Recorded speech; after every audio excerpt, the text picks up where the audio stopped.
નમસ્કાર, આપ જોઈ રહ્યા છો સ્પાર્ક ટુડે ન્યૂઝ। બોડેલી નગરમાં ઓટો રિક્ષા ચાલકો દ્વારા નગરપાલિકાને આવેદનપત્ર આપીને રજૂઆત કરવાની તૈયારીઓ શરૂ કરી દેવામાં આવી છે। બોડેલીના રેલવે ફાટક અને જિંદાલ કોમ્પ્લેક્સ પાસે મોટી સંખ્યામાં ઓટો રિક્ષા ચાલકો એકત્રિત થયા હતા। બોડેલીમાં ઓટો રિક્ષા ચાલકો રિક્ષા સ્ટેન્ડને લઈને પરેશાન છે। નગરપાલિકાને રજૂઆત કરી છે। નગરમાં કાયમી ઓટો રિક્ષા સ્ટેન્ડ ન હોવાના કારણે તેમને રોજબરોજ ભારે હેરાનગતિનો સામનો કરવો પડી રહ્યો છે। બોડેલી નગરમાં યોગ્ય રિક્ષા સ્ટેન્ડના અભાવે રિક્ષા ચાલકોને ટ્રાફિકની સમસ્યાઓનો સામનો કરવો પડી રહ્યો છે। આ ઉપરાંત જ્યારે તેઓ રિક્ષા ઊભી રાખે છે ત્યારે ફોર વ્હીલર ચાલકો અને સ્થાનિક દુકાનદારો વેપારીઓ દ્વારા રિક્ષા હટાવવા બાબતે કનડગત કરવામાં આવતી હોવાના પણ તેમણે આક્ષેપો કર્યા છે। આ ત્રાસ અને હેરાનગતિથી કંટાળીને આશરે 40થી 50 જેટલા ઓટો રિક્ષા ચાલકોએ ભેગા મળીને ન્યાયની માંગની રજૂઆત કરી છે। તેઓ આવતીકાલે બોડેલી નગરપાલિકાના પ્રમુખ અને ચીફ ઓફિસરને મળીને આ બાબતે લેખિતમાં આવેદનપત્ર આપી પોતાની રજૂઆત કરી યોગ્ય નિકાલ માટે માંગ કરનાર છે। હવે જોવાનું એ રહેશે કે નગરપાલિકા તંત્ર દ્વારા રિક્ષા ચાલકોની આ વેદના સાંભળીને વહેલી તકે યોગ્ય વ્યવસ્થા કરવામાં આવે છે કે નહીં।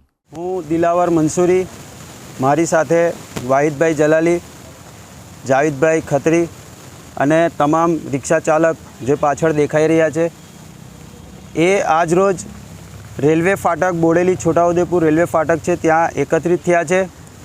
ત્યાર પછી અમે નક્કી કરવામાં આવ્યું છે કે અમને નગરપાલિકા બોડેલી પ્રમુખ શ્રી ચીફ ઓફિસર સાહેબને આ આવેદનપત્ર આપવા જવાના છે।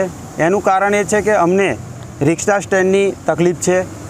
રિક્ષા સ્ટેન્ડ મળે એ માટે અમે આવેદનપત્ર લઈ તમામની સહીઓ કરેલી છે અને ત્યારબાદ બોડેલી ગામની અંદર અલગ અલગ જગ્યા ઉપર સ્ટેન્ડ મળે।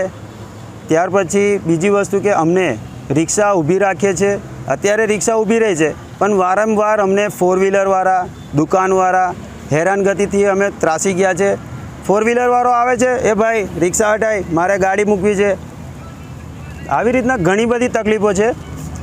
તેને લઈને અમે આ આવેદનપત્ર આવતીકાલે 11:30 વાગે બોડેલી નગરપાલિકાના પ્રમુખ શ્રી ચીફ ઓફિસર સાહેબને આપવા જવાના છે અને અમે આશા રાખીએ છીએ કે ચીફ ઓફિસર સાહેબ અમારી વેદનાને સાંભળે અને અમને એક ગામની અંદર એક અલગ અલગ સ્ટેન્ડ ફાળવી આપે એવી અમે આશા રાખીએ છીએ।